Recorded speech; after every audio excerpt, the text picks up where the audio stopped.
What's up?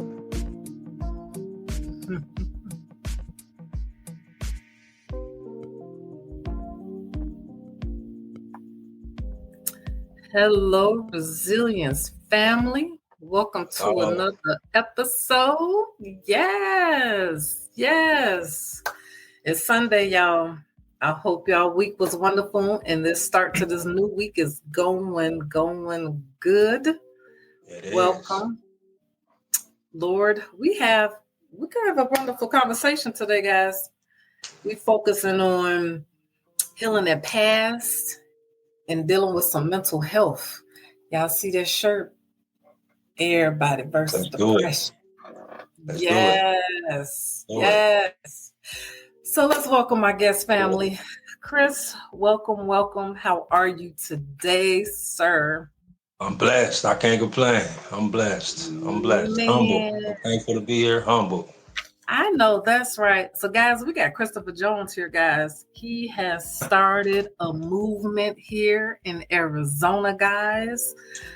Man, let's talk about it, Chris. Let's talk about this movement and let the people know what you're doing out here in these streets. Well, we in a long story, a short version. We putting up kingdom business. We standing on kingdom business, just in a different way. One of my strongest beliefs is that religion and my faith, it has its place, but I've come to learn that culture has its place too. So we just mixing culture with kingdom business. But at the end of the day, we're standing on kingdom of business, kingdom of heaven business. We're standing on Christian business, Christian principles, and those type of things. So I know that's right. That's right. You out here soldier for God. I ain't mad at you. Yes. So before we dig into what you're doing, tell me your definition of resilience. What does that mean to you? Resilience. I definitely believe it's something that every person is born with. I think you have to have it to enter this world. I think it's synonymous with patience and long suffering. Yeah. So when I think of resilience, that's what I think of. But I think it's something that you learn how to really use. I guess it's a tool that comes alive when you find your purpose. For me, that's what it is. That's what it means. So I think for me, resilience has been just discovering who I am. Wow. Sticking to my brand, sticking to what I believe in. And it's been up and down, but that's what it means.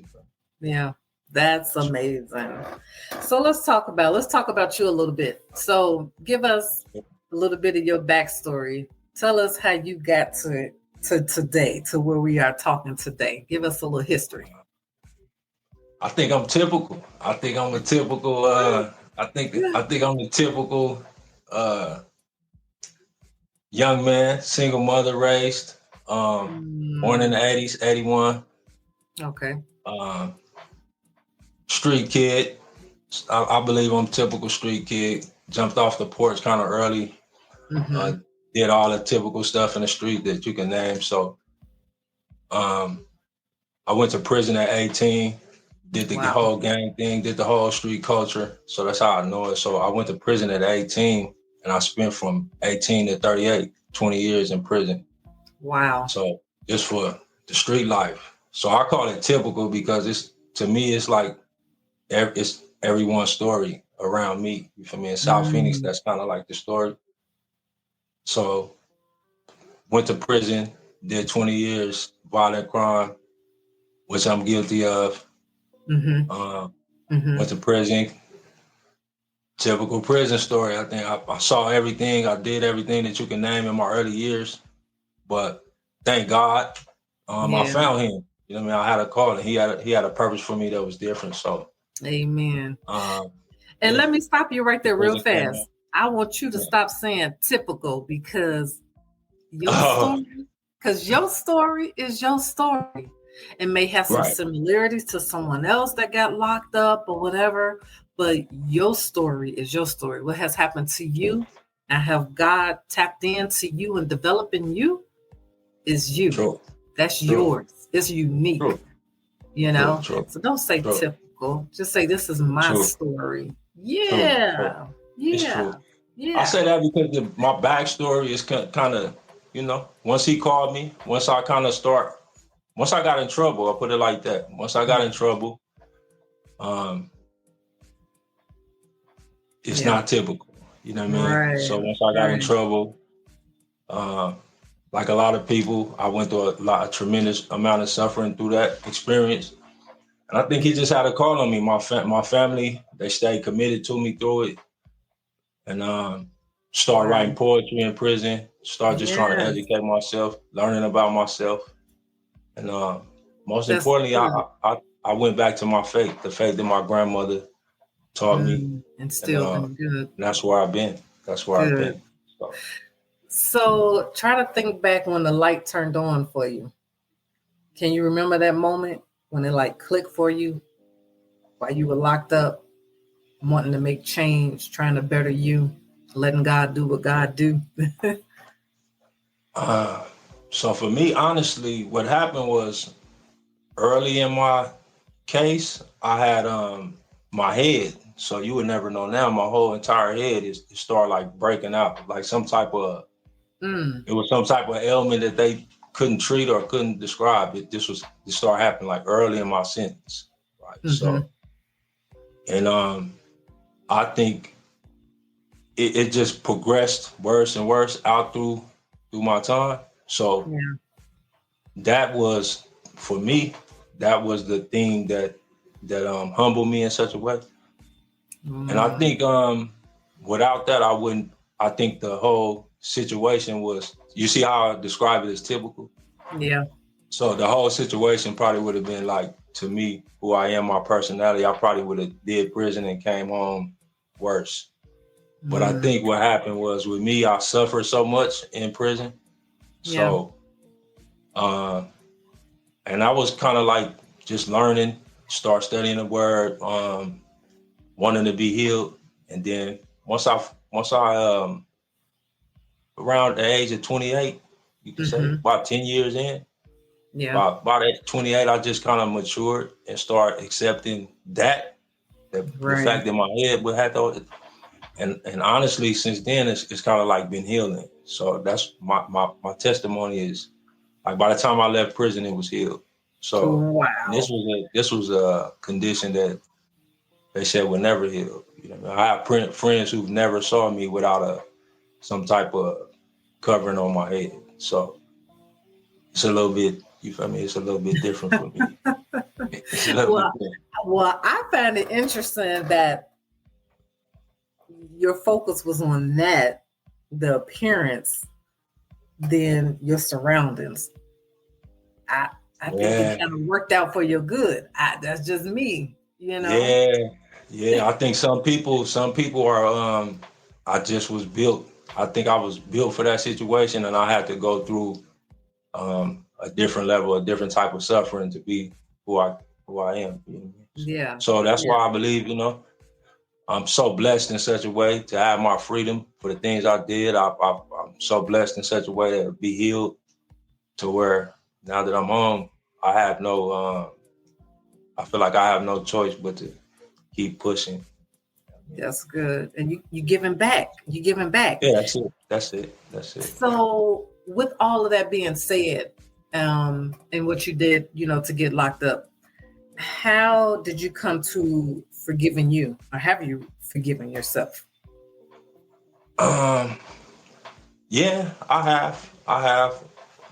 I think the things that I do in my community and for my neighborhood and for the people that's around me, it's because I came home to the same area where where all my cases happened, where I grew up. I mean, so, and I never imagined that would happen. So a lot of the things that I'm doing in my community, I never thought that I would do. You know what I mean? I never thought.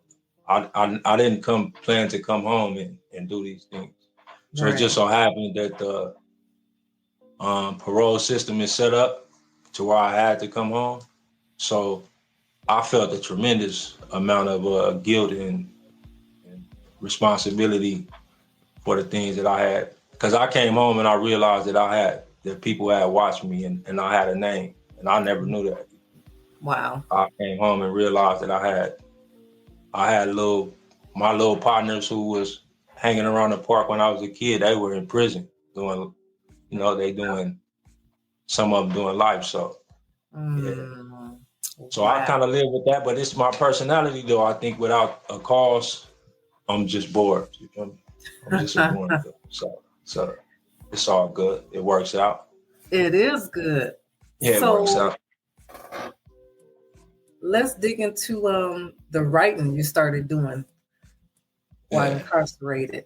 I don't know. You tell me which one you want to start with, because I'll leave it up to you. Don't get scared. I'll leave it up.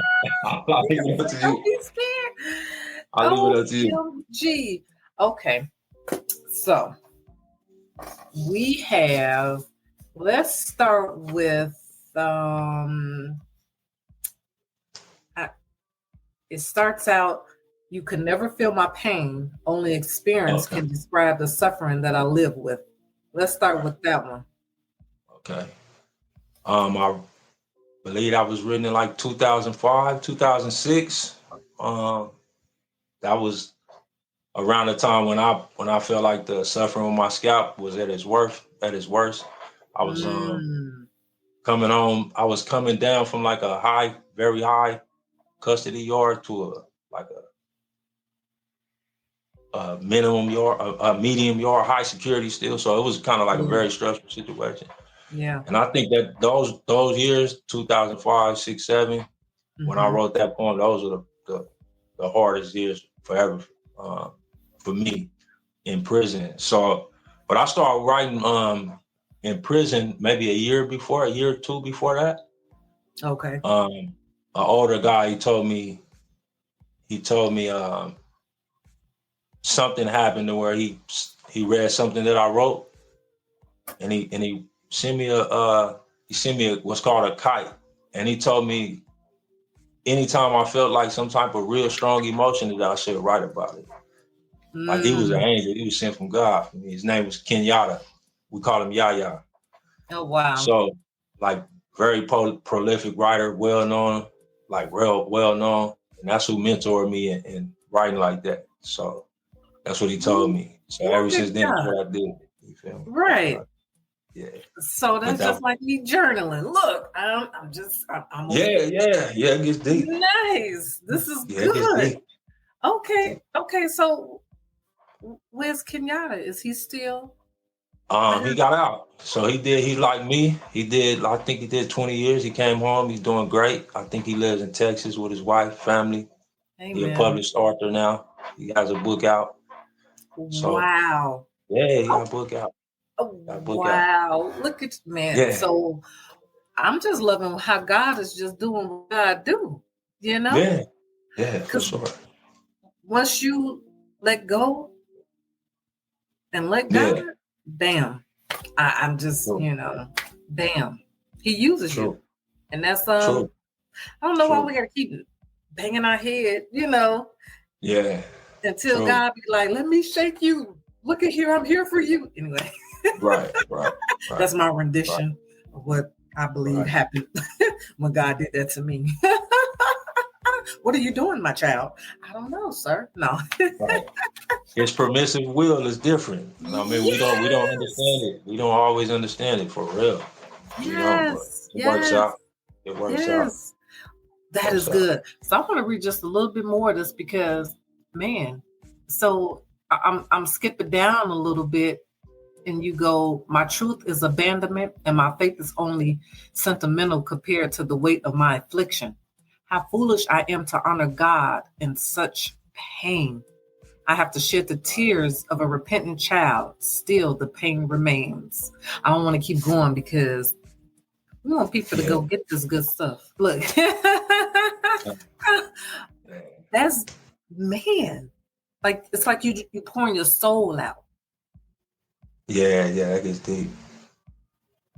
Man. I don't know. I feel that it kind of. Yeah, it was. I think it's just through that period of feeling when you're in darkness, you feel like God is not there.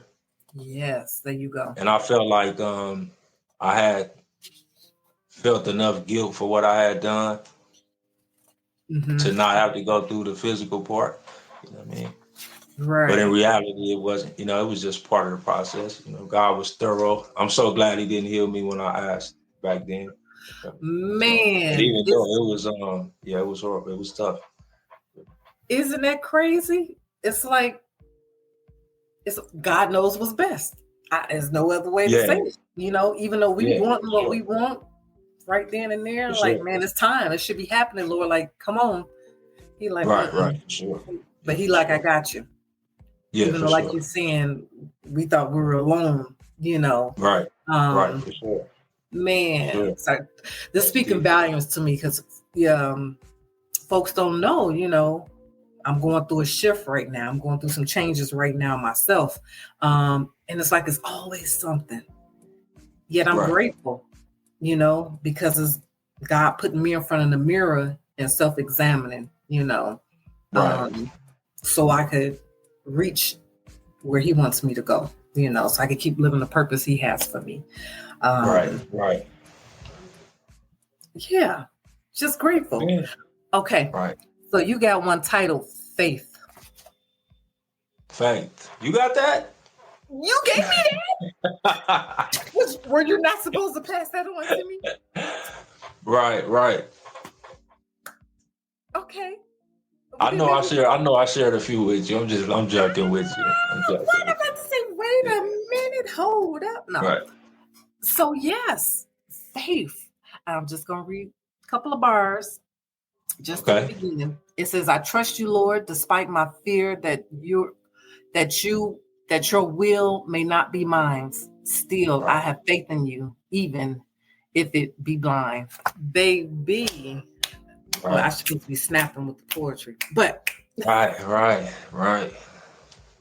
I remember writing that. That's true. Yes. Okay, so I haven't read or heard a lot of those poems since I came home. OMG. Yeah, I haven't. Well, talk about that moment since you remember writing that. What was happening? I think it was probably could have been right around the same few years later. I just know I remember kind of having rest, being at rest with the whole situation, understanding that I would have to deal with it.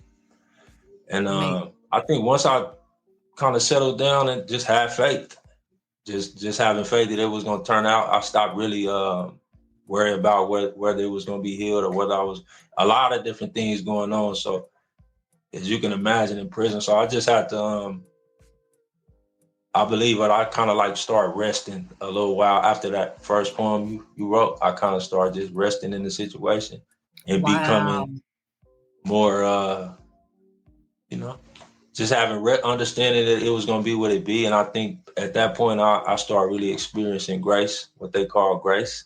Yes. They're fighting so hard. So I think that's what happened. Yes. Accepting that, right? I don't know. I think that was hard for me, to accept His grace. We always so hard on ourselves, Like, no, this shouldn't be happening, Right. I need to be punished. I don't know. That's how it was. Just really harsh, from our wrongdoings. It's like, really, Lord, you love me this much, Right. Yes. Okay, I'm trying to find this one. The Get Creative or Die Tryin. Is it? Right. The cover. Yes. That part. Right. Because I want to say it's like it's part of your philosophy, using this creativity of survival and transformation. Yeah. That's who I am. Yeah. Yes, this is good. So as I'm talking about, I'm just thinking about this butterfly, had metamorphosed from, the cocoon, and it comes out this beautiful. That's what I see in you. That's what I see happening in you, with you. Oh, here we go. I appreciate it. Yes. So here we go. Get Creative or Die Tryin. Should I start at the beginning or should I run to the middle? You do it. So it says, yes, my life is the beat of my heart, the air of my lungs, and the blood of my veins. But in their, how you say that word, Lord Jesus? Frailties and There their you go. frailties. Their frailties. School me, y'all. Okay, I'm a little slow sometimes. Forgive me, my people.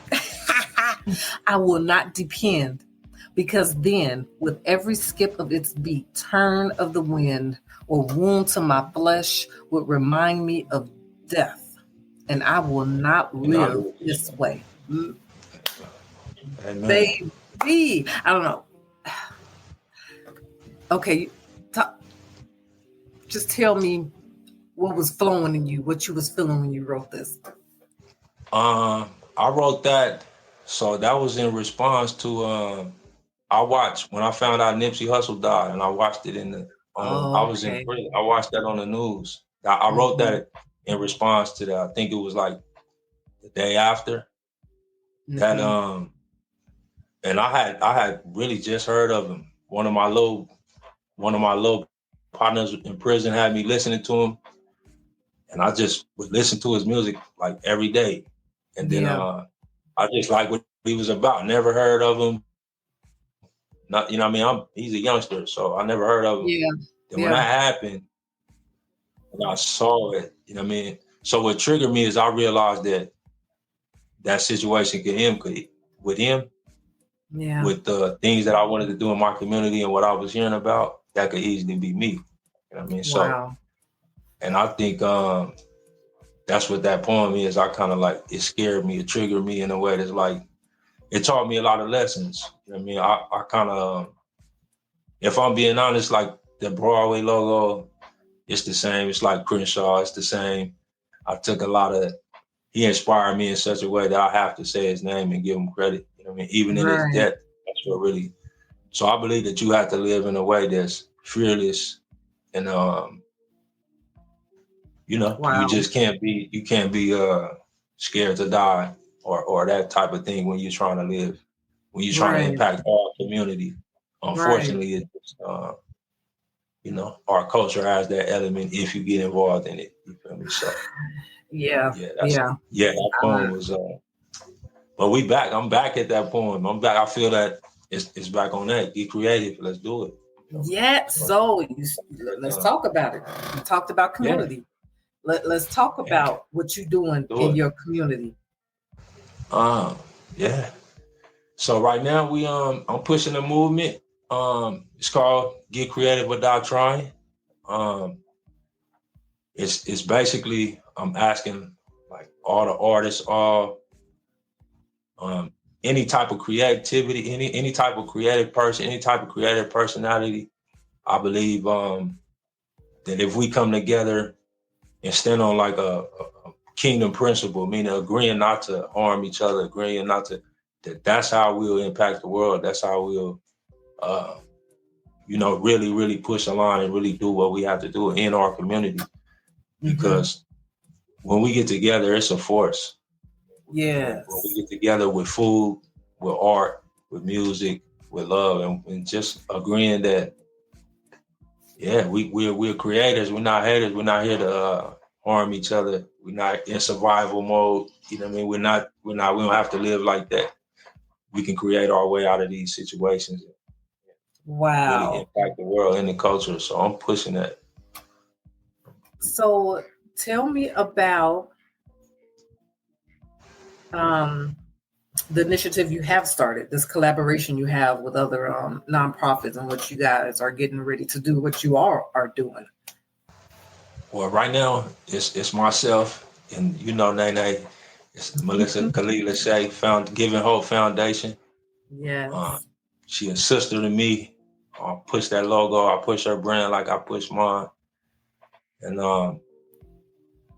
you know her story. She's a survivor and a creator. I mean, Yeah. she started. She is the prototype. You yourself too, the prototype for coming through a survival situation and creating yourself your way out of that situation. Right. Uh, Right. so right now we're pushing. We're moving to make the caution tape, the yellow caution tape ribbon, the symbol for gun violence. We're more aiming at teen gun violence, young adult gun violence in Arizona. So just like the green ribbon symbol for mental health, there you go. Yeah, we're making the caution tape, the yellow caution tape, the symbol for gun violence prevention and intervention in Arizona. It's gonna be big. It's gonna be big. It is gonna be big. Booming. It is gonna be big. Booming. Yeah. Yes. It is gonna be big, and I'm just in awe of what you guys are doing. It's time for me to get my hands, feet, and walk these steps with y'all, like for real.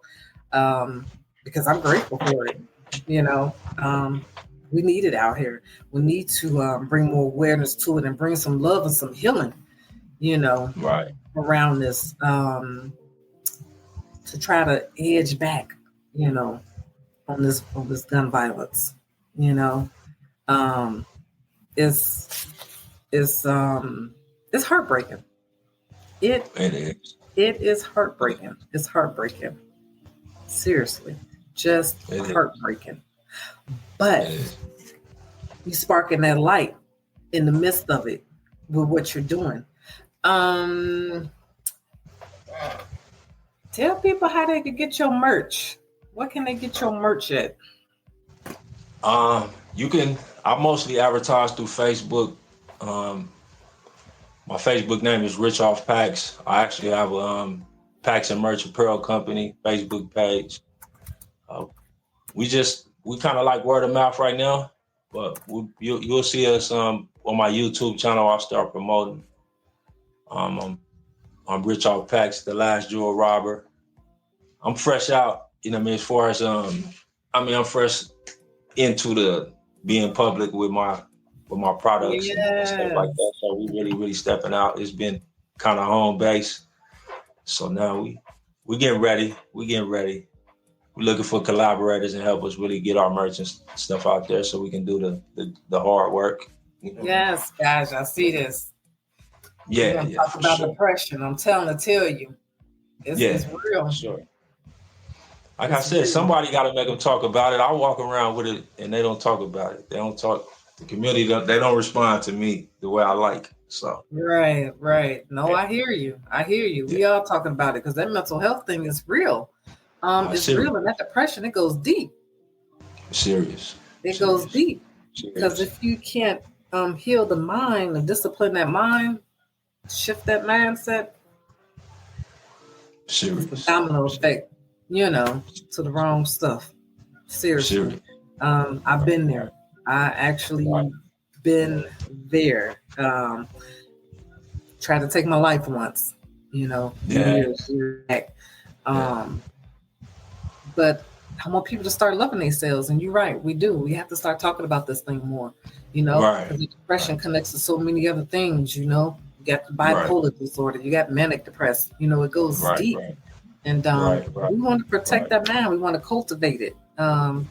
Especially us Black folks. It is what it is. I want everyone to protect their mind. So y'all, we got to talk about it. I'm loving it. I am so loving this. Everybody versus depression. I'm trying to tell you. That's real. That's real. Keep the conversation going. Somebody take the ball and run with it.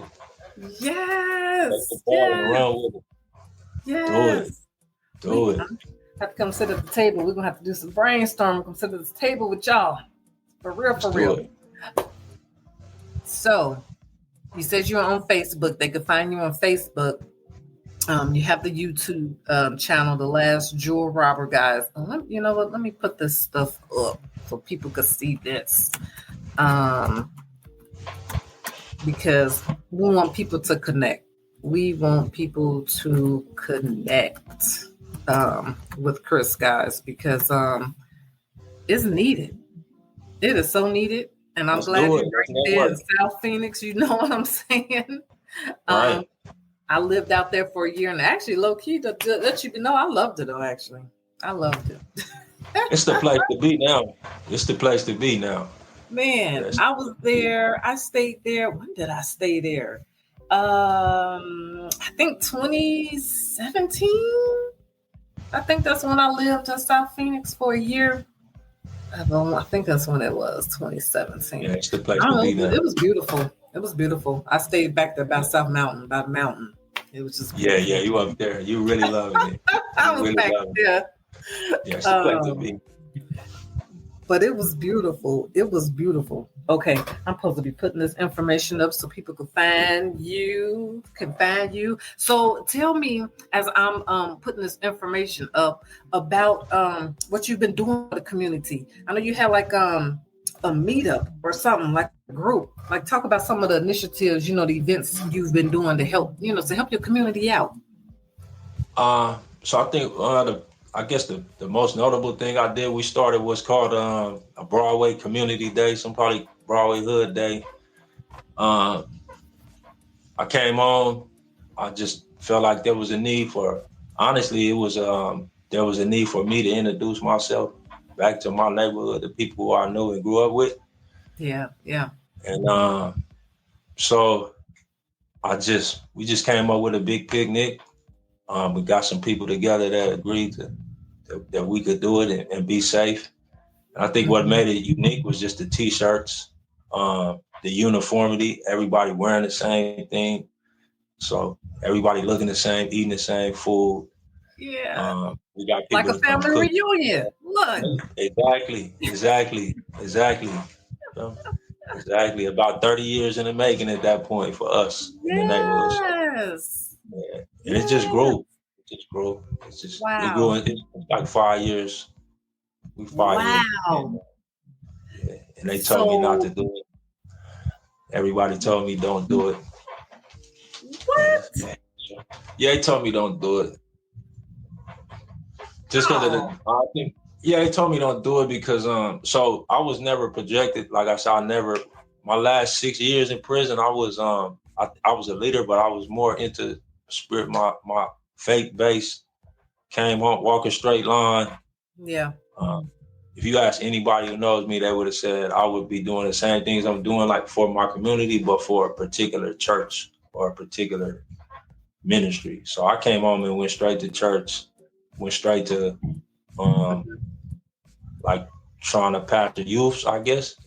Yeah. And I kind of like fell out with the traditional church setup, if I'm Oh wow. not being honest. And I kind of just ran to my neighborhood and ran to the people I knew and said, let's do Yeah. this. You feel me? Because it Hey, was a place kingdom. without walls. Hey, Yeah, for sure. For hey. sure. Well, so are you gonna do this gathering again? Or Yeah, so we have one coming this week, February the 8th. We'll be out there. We actually this year God blessed us to just the date fell on the same date as our sister, her name Dana Burns. She has a okay. nonprofit called A Permanent Voice. She do it big in Phoenix. And she actually hosts an event the same day, like awareness for AIDS, awareness Okay. for different. Yeah, so she bringing a little Easy E. She bringing them to the park. It's gonna Oh, be a low sweet. rider show. Just so happened we doing our community day the same day. So boom, here we go. You feel me? Click OMG. right That's up. amazing, right? Click right up. You feel me? Yeah, we out Okay. there. Yeah, we out there. Okay, what can people find this information so they can come support? It's open to the public. Saturday, February 8th, Esteban Park. It's Okay. on Rosemary, 32nd Street. Yeah. I'll post it, get it to you. But yeah, Esteban Park Saturday, February the 8th. Okay. South Okay. Phoenix. Yeah, from 1 o'clock to about 6. Okay. Okay. I can't come. Lord have mercy. I have to work all day that day. Yeah, So you know. yeah, I help the kiddos. I do respite care on the weekends. And Saturday is like my all day long day now. Um, but it's okay. It's okay. I'm gonna help behind the scenes. I'm gonna help behind Right, the scenes. right. Okay, Let's you do it. said yeah. So Saturday, guys, February 8th at Esteban Park in Phoenix, guys. Let's show up and show out. Show some love. Yes. Yes. 1 o'clock. 1 o'clock. Oh, I spelled that wrong. So, any last words you want to tell the people? Just want to tell the people, stay creative. That's it. Just stay creative. Just know that we can create our way out of situations, stress. We can create our way out of being broke, our finances. You know, it's always a way to create your way out. Stay prayed up, have faith, appreciate your family and team. That's it. Yes. That's what I say. Yes. That's it. Yes. Oh, okay. Okay. All right, Gigi. That's G. She says she gonna come out and support. Oh Lord, this thing keep giving me the wrong thing. I tell you, technology people. I am not the one with technology, but God, okay? Either. There we go. She said, yep, Sister with Style Empowerment will support the cause. There you go. Got to get you in contact with her. Do it. I love her style. Yes. This is going to be good. This is going to be really good. And I just thank you. Seriously, thank you for telling us your story. Thank you for sharing, you know. Thank you. Thank you for having me. Oh, most definitely. When we first crossed paths virtually and you talked a little bit and whatever, I was like, oh my God. I was like, he has to come on the show and just talk about it. He got to let some folks know so this could free them up. You know what I'm saying? Just because you've been in the penitentiary, it don't stop you from shining. You know what I'm saying? No. And as God say, we all fall short of the glory of God, you know? Most definitely. But he redeems us. He restores us, you know? Yes. Okay, guys, I will get the address to you all and post it on my page. They want us to post the address, Chris Esteban Park. I'm gonna have to look it up, guys. I know. Please forgive me. I should have it on there. I wasn't fully prepared. I let the ball drop. Woe is me. But I will get this. You know, it's on 32nd Street in Rozier. 32nd Street in Rozier. There you go, guys. Yeah. Look. I will get the information to you, Resilience family. Seriously, thank you guys for chiming in and listening. Because without you, I am not here. Yet I am grateful. I am totally grateful if I just reach one person with my story, with this platform, with my guests. Because my guests, as you know, Chris, it becomes your platform. That's my motto. That's what I'm here to help people push through. I want to help people heal, start living, and get out there. Oh, there go Riri. Thank you, Michelin girl. There go the address, guys. My dog. 3345 East Rozier Road in Phoenix. Saturday, February 8th, guys. 1 o'clock. If you in the Phoenix, Arizona area, please come out and support. Let's do it. Yes. Oh my God, Chris. Come get some love. Come get some of this South Phoenix love we got for y'all. Yeah. We got it. We got it for y'all. You gonna have some shirts out there? Look. Anyway, I think you should have some shirts out there. Get some of these shirts because I'm loving this one. Before we sign out, family, I just want to show you one more of his shirts. There go the Broadway crew. Oh, there she go. Hey. We out there. Yes. We out there. Yes. Yay. I'm trying to tell you. And he's wearing this shirt, y'all, but I got to show it so we can see it. Creation versus survival. You know what I'm saying? Yes. And y'all, they comfortable, y'all. It's soft. I'm just saying, it fit me right. I was just like, oh, wow. Anyway, we all like a good t-shirt, especially with a good meaning. Okay, guys? Let's do it. Let's support. Spread the word. Yes. So, Chris, thank you for sharing your story. This is not the last time. We're going to get back on here again. Trust me, because God gonna do some things this year. God is gonna do some things this year. I just feel it all in my soul. Like I told people, I know we got what's happening out in the world and in our government and whatever, but God reigns. He's on top, and it's our manifestation year. I'm telling you, it really is. It is. It really is. Yes. True. So thank you so much again. As I tell all my guests, I am grateful because our time is precious. We're going to get it back, and I appreciate you. Seriously. Thank you. And we're gonna be in touch. God smoothing my world out, y'all. We're going through this shift, but it's going to be all right. It's going to be all right. So my resilience family, guys, I love you all. Thank you for tuning in. Seriously. Thank you for tuning in. Again, without you, I wouldn't be right here, but God gonna do what God gonna do. But I am grateful. I'm grateful that you guys tune in. So please share this, guys. Please go subscribe, YouTube, hit up your favorite podcast station. If you don't have one, let me tell you, Spotify, iHeartRadio, Apple Podcasts. Hit it up, guys. Hit it up. I appreciate you guys. Nicholas, thank you. This is the year. Yes, it is. Yes, it is. My resilience family, guys, y'all stay safe out there, okay? Stay well, stay well, stay well. And as I always say, stay resilient, y'all. Stay resilient. God loves you.